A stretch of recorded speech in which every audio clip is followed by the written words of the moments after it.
누가복음의 말씀뿐만 아니라 다른 사복음서의 말씀들을 참고해서 예수님께서 십자가에서 하신 7마디 말씀의 의미를 한번 묵상해 보고자 합니다. 그것을 보통 가상칠언이라고 하죠. 십자가 위에서 하신 7마디 말씀이라는 것입니다. 순서는 특별히 정확히 알 수는 없지만 대체적으로 학자들이 이러한 순서로 말을 했을 것이다라고 정리해 놓은 것이 있습니다. 그 중에 첫 번째가 아버지 저들의 죄를 사하여 주옵소서, 저들이 자기들이 하는 것을 알지 못함이니이다. 누가복음의 말씀입니다. 예수님께서 십자가에 달리셨을 때 얼마나 고통스러우셨을까요? 얼마나 아팠을까요? 가장 잔인한 형벌인데, 그러나 그 고통 중에서 주님은 가장 먼저 내뱉으신 것은 바로 기도였습니다. 주님의 삶이 바로 기도의 삶이었고, 특별히 이 기도는 용서의 기도였습니다. 자신을 못 박은 자들을 용서해 달라고 기도하십니다. 그 의미는 주님이 먼저 용서해 주셨다는 것입니다. 내가 용서하지 않았는데 하나님 앞에 용서해 달라고 기도할 수는 없는 것입니다. 그러므로 주님께서 먼저 용서하셨습니다. 주님은 주기도문에서 우리에게 이렇게 기도하라고 말씀해 주시지 않으셨습니까? 우리가 우리에게 죄 지은 자를 사하여 준 것 같이 우리 죄를 사하여 주옵소서. 주님은 제자들에게 그 기도를 가르쳐 주셨을 뿐만 아니라 실제로 용서의 삶을 사셨습니다. 주님께서 저들의 죄를 사하여 달라고 할 때 저들은 1차적으로 예수를 십자가에 못 박는 군병들입니다. 그러나 그 저들 안에는 수많은 사람들이 포함되어 있음을 우리가 기억해야 됩니다. 예수님을 버리고 도망했던 제자들도 포함되어 있을 것이고요.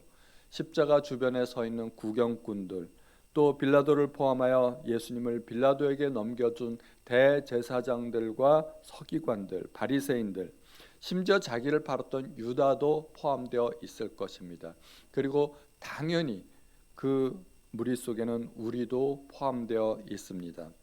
예수님의 십자가로 용서받지 못할 사람은 아무도 없습니다. 이 용서의 은혜 때문에 우리가 죄의 저주에서 풀려나 용서받게 된 것입니다.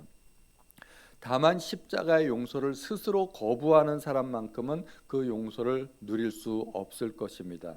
주님은 그렇게 온 인류에게 용서를 베푸셨습니다. 우리는 얼마나 용서를 잘 하고 있을까요? 가만히 살펴보면 우리는 웬만해서는 용서를 잘 못합니다. 나에게 조금이라도 손해를 끼치고 상처를 준 사람을 우리는 절대 용서할 수가 없습니다. 가슴에 분을 품고 어떻게 하든지 그 분을 풀어내려고 노력하지 않습니까? 그런데 우리는 십자가의 은혜로 용서받은 사람들입니다. 우리가 용서받았다면 우리도 용서할 수 있어야 합니다. 세상 사람들은 용서받은 경험이 없기 때문에 용서가 뭔지도 모르고 용서할 능력도 없습니다. 그래서 복수하는 것이 정의라고 생각하고 복수하는 것을 굉장히 자랑스럽게 생각을 할지 모르지만 우리는 적어도 용서받은 사람이고 용서가 뭔지를 아는 사람들이 아니겠습니까? 안 믿는 사람들과 그리스도인의 가장 큰 차이 중에 하나는 용서의 능력일 것입니다. 우리가 그리스도인이 되었다는 것은 용서받았다는 것이고 용서할 수 있는 사람이 되었다는 것입니다. 나를 사랑하는 사람만 사랑한다면 주님께서 말씀하시기를 세리와 창녀들도 그렇게 하지 않느냐 말씀하셨습니다. 우리는 나에게 해를 끼친 사람도 용서할 수 있어야 하고 그때 비로소 우리는 참 그리스도인이 될 것입니다. 사람들은 왜 죄를 지을까요? 여러 가지 이유가 있지만 그 중에 하나가 몰라서 죄를 짓는 것입니다. 로마 군병들이 자기들이 십자가에 못 박는 이 예수가 하나님의 아들이고 온 세상의 구원자라는 사실을 알았더라면 그런 짓을 했겠습니까? 우리도 마찬가지입니다. 우리도 몰라서 죄를 짓는 경우가 많습니다. 세상 사람들은 왜 예수를 안 믿겠습니까? 몰라서 그렇습니다. 하나님이 존재하신 사실, 존재하신다는 사실도 모르고 천국과 지옥이 있다는 것도 모르고 예수님이 심판주로 다시 올 것이라는 사실도 모르기 때문에 그냥 그렇게 안 믿고 사는 것입니다. 날마다 잔치를 벌이며 살았던 한 부자는 죽어서 지옥에 갔습니다. 불꽃 가운데 고통받았지만 이미 때는 늦었습니다. 자기가 죽어서 지옥에 올 것을 알았더라면 그렇게 살지는 않았을 것입니다. 그래서 아브라함에게 부탁해서 나사로를 다시 이 세상으로 보내달라고 이야기합니다. 자기 형제들이 이곳에 오지 않게 해달라는 것입니다. 그 말은 형제들에게 죽은 이후에 또 다른 세상이 있다는 걸 알려주라는 것입니다. 모르니까 자기는 지옥에 왔지만 형제들이 안다면 회개하고 이곳에 오지 않게 되리라고 생각했던 것입니다. 우리가 몰라서 죄를 짓듯이 내 주변의 모든 사람들도 몰라서 죄를 짓습니다. 나에게 상처 주고 피해를 주고 나에게 손해를 끼친 사람들이 다 알아서 그랬겠습니까? 자기 때문에 내가 얼마나 큰 손해를 보고 자기 때문에 내가 얼마나 고통받고 얼마나 큰 상처를 받았는지 모르니까 그랬겠죠. 원래 피해자는 많아도 가해자는 없는 법입니다. 그러므로 우리가 다른 사람을 용서하려면 그도 모르고 저지른 일이라는 걸 우리가 생각해야 됩니다. 몰라서 그랬겠지. 그 한마디만 생각하면 우리는 많은 사람을 용서할 수 있을 것입니다. 그리고 그 뒤에 한마디를 덧붙여야 됩니다. 나라도 그랬을 거야. 나도 그랬겠지. 내가 모르는 사이에 얼마나 많은 죄를 짓고 또 내가 모르는 사이에 얼마나 많은 사람에게 상처를 주고 피해를 입혔겠습니까? 우리가 십자가의 능력으로 용서를 받았다면 우리도 십자가의 능력으로 다른 사람을 용서할 수 있어야 하겠습니다. 주님은 십자가에서 옆에 한 강도에게 이렇게 말씀하십니다. 내가 진실로 내게 이르노니 오늘 내가 나와 함께 낙원에 있으리라. 예수님의 십자가 옆에는 두 강도가 매달려 있었습니다. 두 강도가 똑같이 예수님을 바라보았지만 태도는 전혀 달랐습니다. 한 사람은 예수를 비방하고 네가 구원자가 아니냐 너와 우리를 구원하라 하고 비방했지만 다른 한 사람은 그 무죄한 예수님의 왕되심을 인정하고 진심 어린 회개를 합니다. 그리고 자비를 구합니다. 그리고 예수님께서는 그 강도를 낙원으로 영접하십니다. 그 한 강도는 예수님께서 그토록 찾으시는 잃어버린 양이었습니다. 인자에 온 것은 잃어버린 자를 찾아 구원하려 함이라고 말씀하시지 않았습니까?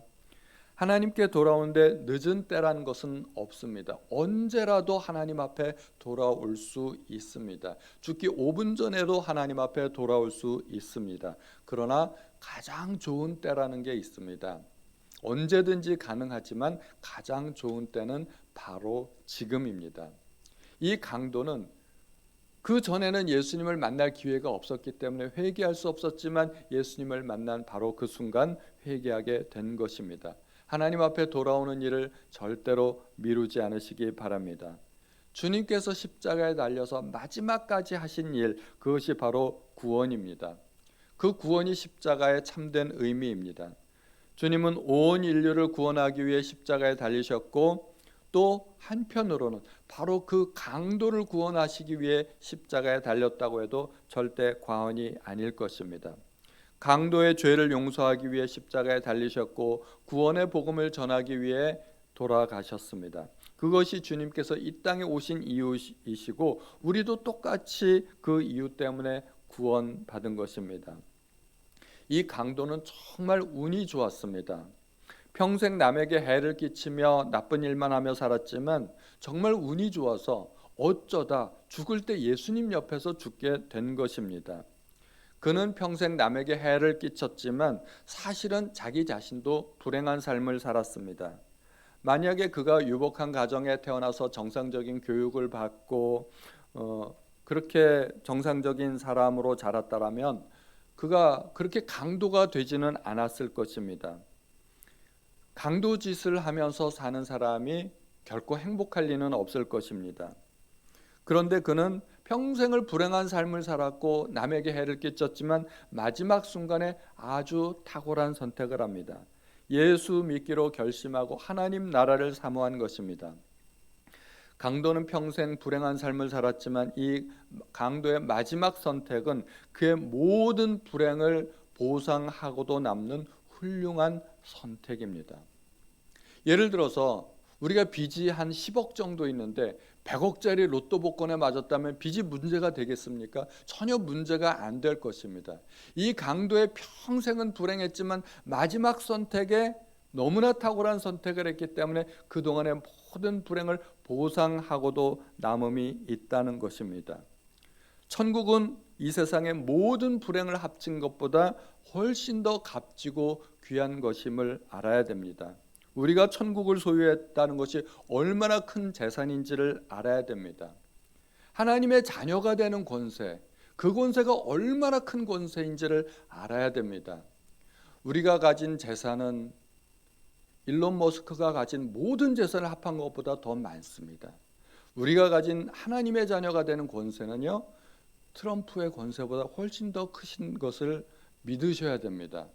우리는 지금은 알 수 없고 보이지 않지만 우리에게 그렇게 큰 권세와 재산이 있다는 것을 믿으셔야 됩니다. 그러므로 예수 믿는 우리가 세상에서 가장 훌륭하고 행복한 사람이고 더 부자라는 것을 기억하시기 바랍니다.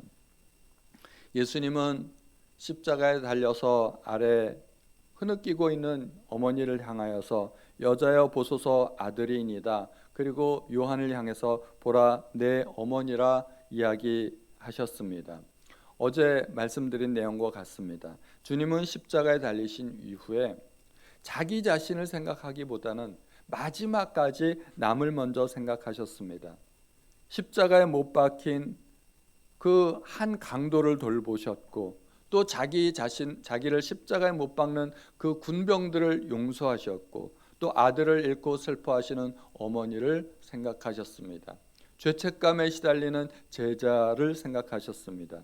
주님은 십자가에 달려 극한 고통을 받으시면서까지 자기의 고통에 얽매이지 않으시고 먼저 남을 생각하셨습니다.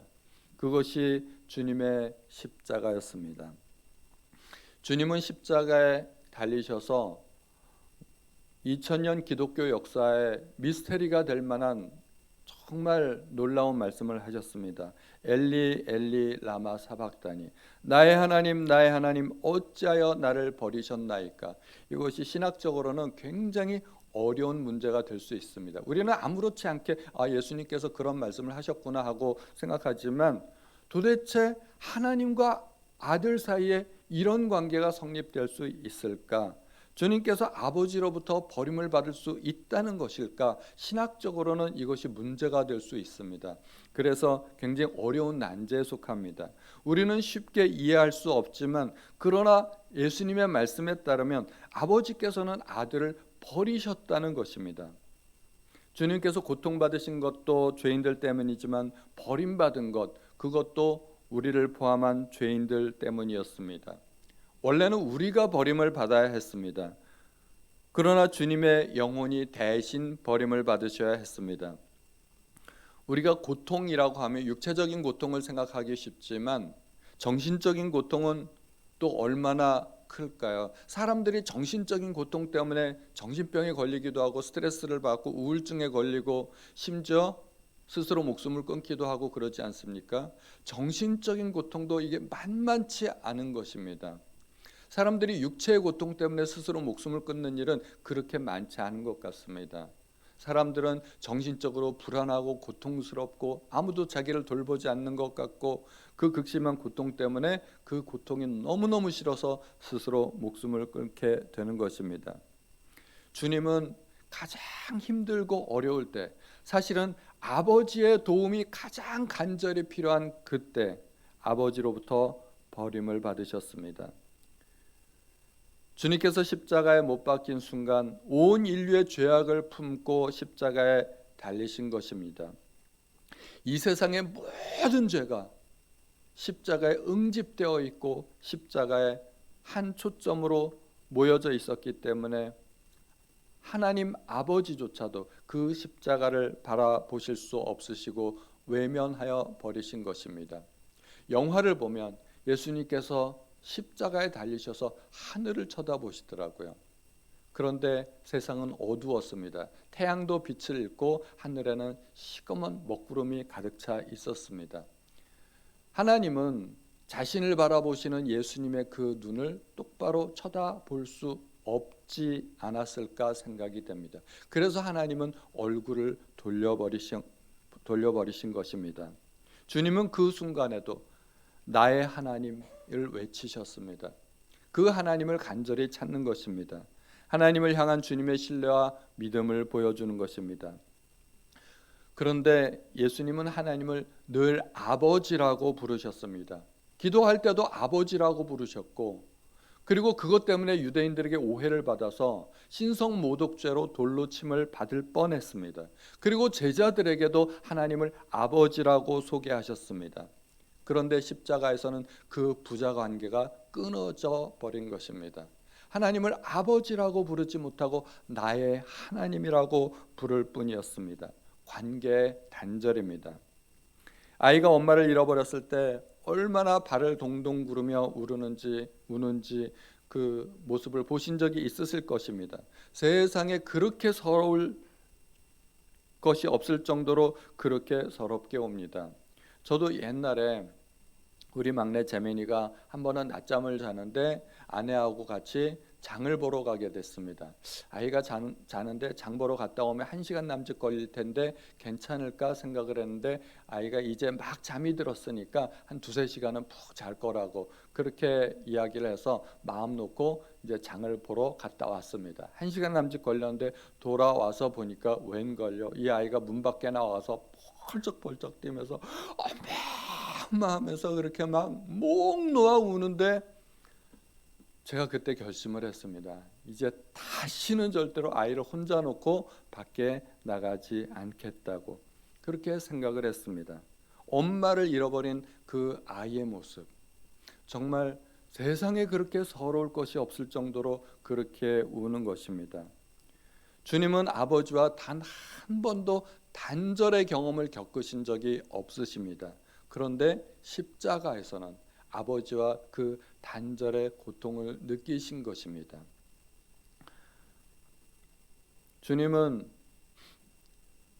유다에게 배신당하고, 그리고 군병들에게 잡히실 때 제자들이 다 도망가고, 그 대제사장의 법정에서 주님과 함께 오게도 갇히는 죽는 데에도 함께 하겠다는 베드로는 예수님을 3번 부인했습니다.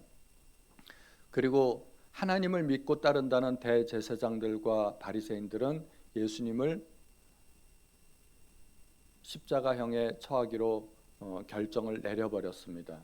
공의롭게 재판해야 될 빌라도는 예수님을 그들에게 넘겨주었습니다.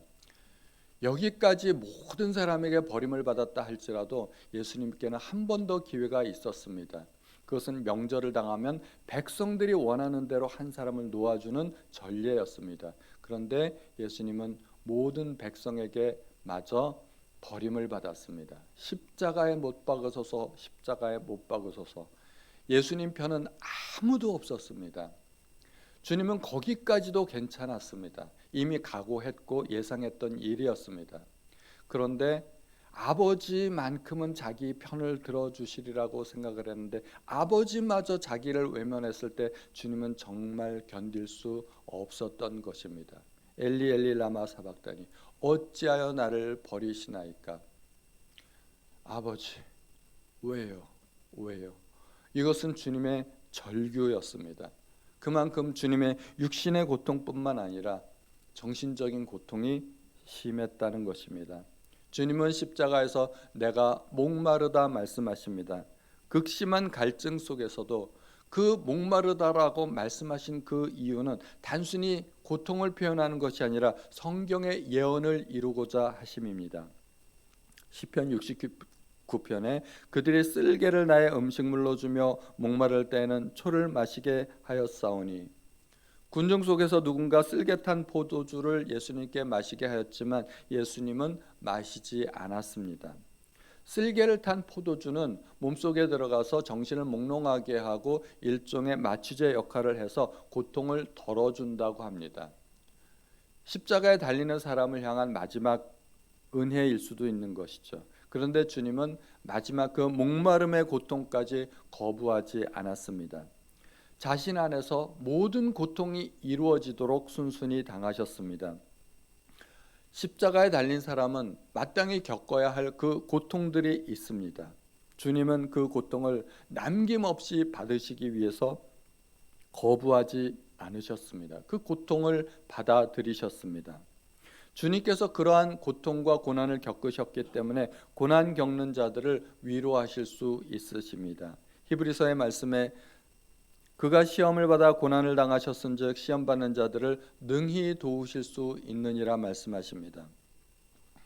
주님은 사마리아 여인에게 영원히 목마르지 않는 생수를 주시겠다고 말씀하셨습니다. 그리고 사마리아 여인은 그 생수를 받았습니다.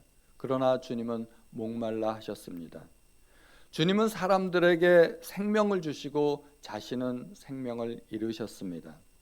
주님이 당하신 그 목마름의 고통, 한 부자가 지옥에서 당하였던 그 고통이 생각나지 않습니까? 한 방울의 물, 손끝으로 찍어서 혀를 서늘하게 할 수 있을 정도의 그 한 방울의 물이 그리워서 그렇게 목말라 하며 고통받던 그 부자.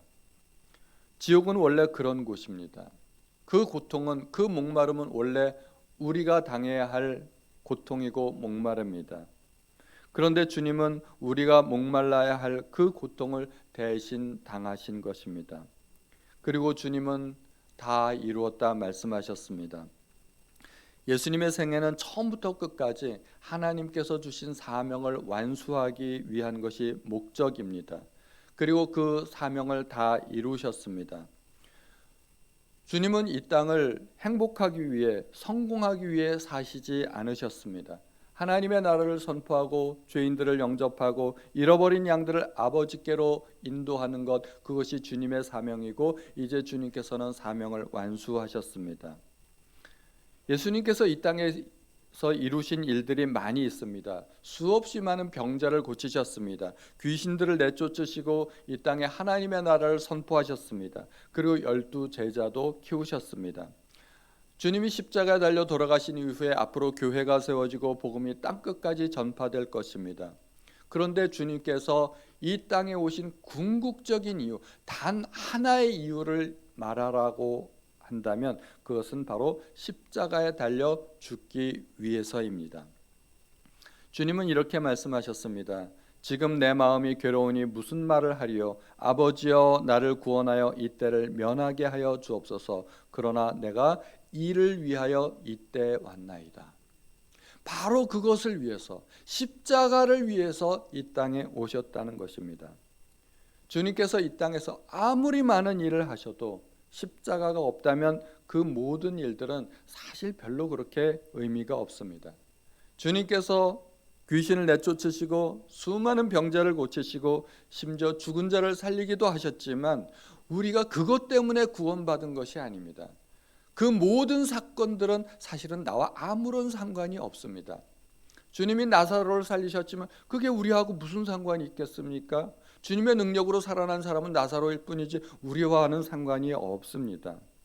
그러나 우리는 예수님께서 십자가에 달려 돌아가신 그 죽음 때문에 구원을 받았습니다. 주님께서 하신 일 중에 가장 위대한 일이 있다면 그것은 십자가에 달린 일입니다. 십자가에서 주님은 도대체 무슨 일을 하셨을까요? 십자가에 달리신 일이 가장 위대한 일이라고 하는데 주님은 십자가에서 무슨 일을 하셨을까요? 아무 일도 안 하셨습니다. 귀신을 내쫓으신 적도 없으시고 병자를 고치시지도 않으시고 그냥 순순히 당하고만 있으신 것뿐입니다. 그리고 서서히 죽어가는 것, 그것이 주님이 하신 전부였습니다. 무능력한 모습으로 십자가에 달려 돌아가신 것. 주님은 천군 천사를 동원해서 당장에라도 십자가에서 뛰쳐내려오실 수 있었지만 그렇게 하지 않았습니다. 주님은 능력이 있었지만 그 능력을 사용하지 않았습니다. 그것이 사실은 역설적으로 주님의 가장 큰 능력이었습니다. 저는 하나님 앞에 기도할 때마다 하나님 앞에 능력을 달라고 기도합니다. 하나님, 나는 무능력합니다. 나에게 능력을 주십시오. 그런데 주님은 능력이 있었는데도 사용하지 않았습니다. 제가 이 말씀을 묵상하면서 나는 주님의 십자가와 얼마나 반대되는 길을 걷고 있나 하고 회개를 참 많이 했습니다. 주님의 가장 큰 능력은 십자가에서 죽는 것이었습니다. 우리도 똑같습니다. 우리가 할 수 있는 일들이 많이 있습니다. 그러나 가장 위대한 일이 있다면 우리도 십자가에 못 박혀 죽는 것입니다. 바울이 그렇게 이야기하지 않았습니까? 내가 그리스도와 함께 십자가에 못 박혔나니 그런즉 이제는 내가 산 것이 아니요 내 안에 그리스도께서 사신 것이라. 우리가 이 세상에 살아서 할 수 있는 좋은 일들이 많습니다. 교회를 개척할 수도 있고 선교할 수도 있고 봉사할 수도 있고 우리는 주님을 위해서 많은 일들을 할 수 있습니다. 가장 훌륭한 일은 살아서 할 수 있는 일보다 그냥 죽는 것입니다. 십자가에서 죽는 일만큼 위대한 일이 없습니다. 저는 어떻게든 살아보려고 발버둥 치고 죽지 않으려고 그렇게 노력하는데 주님은 묵묵히 죽음의 길을 가셨습니다. 제가 추구하는 것과 주님이 추구하는 것은 또 얼마나 그렇게 다른지 또 한번 생각해 보게 되었습니다. 모세의 가장 위대한 점은 홍해를 가르고 반석에서 물을 내고 이런 것도 물론 훌륭한 일이지만 모세의 가장 훌륭한 점은 하나님께서 거부하셨을 때 모세가 순순히 가나안 땅에 들어가지 않고 산에 올라가 조용히 사라졌던 것입니다. 그것이 모세가 가장 위대한 점이라고 말할 수 있습니다. 우리도 그러한 삶을 살아야 하지 않겠습니까?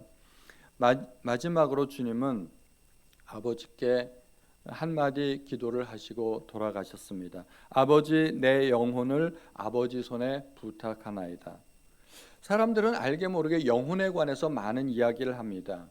어떤 일에 온 힘을 다해서 모든 집중력을 다하는 것을 영혼을 갈아 넣는다. 사람들은 그렇게 이야기합니다. 성의 없이 대답하면 영혼 없는 대답이라고 이야기하죠. 돈, 시간, 수단, 가능한 모든 수단을 끌어모아서 일을 하면 영혼까지 끌어모았다고 이야기하고 사람들은 흔히 영끌이라고 이야기를 합니다. 그렇게 사람들은 영혼에 대해서 이야기하지만 실제로 영혼이 존재하는지 자기 영혼은 건강한지 관심이 없습니다. 영혼에 대해서 말은 하지만 무지합니다. 주님은 돌아가실 때 영혼이 떠나셨다고 하셨습니다. 영혼이 육체를 떠나는 것을 죽음이라고 합니다. 우리가 죽을 때도 우리의 영혼은 우리 육체를 떠나게 될 것입니다. 그럼 우리 영혼은 우리 육체를 떠나서 어디로 가게 될까요? 세상 사람들의 말대로 구천을 방황하게 될까요? 지금 살아있는 우리의 영혼은 건강할까요? 우리는 영혼을 위해서 무엇을 해줄 수 있을까요?